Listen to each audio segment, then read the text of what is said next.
السلام علیکم ورحمۃ اللہ وبرکاتہ۔ ظالم حکمرانوں سے پناہ مانگنے کی نبوی دعا۔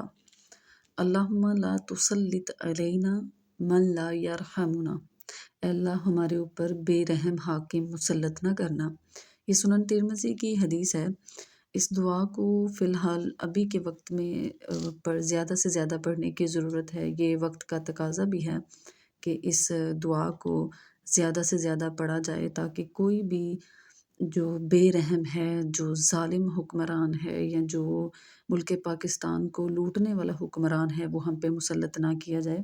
اللہ تعالیٰ اس دعا کی برکت سے جو کہ سنن ترمذی کے مطابق حدیث کے مطابق رسول اللہ صلی اللہ علیہ وسلم کی زبان سے نکلے ہوئے الفاظ ہیں، اس دعا کی برکت سے اللہ تعالیٰ ہمارے اوپر جو بھی حکمران مسلط کریں وہ مسلمانوں کے لیے، ملک پاکستان کے لیے درد دل رکھنے والا ہو۔ تو آپ بھی اس دعا کو کثرت سے پڑھیں اور اپنے عزیز و اقارب یا باقی لوگوں سے بھی اس کو شیئر کریں تاکہ الیکشن سے پہلے پہلے اس دعا کو کثرت سے پڑھا جائے اور کوئی بھی ظالم حکمران، کوئی بھی ایسا حکمران جو کہ ملک پاکستان کے مفاد کے لیے کچھ نہ کرے وہ ہم پہ مسلط نہ کیا جائے۔ اللہ حافظ۔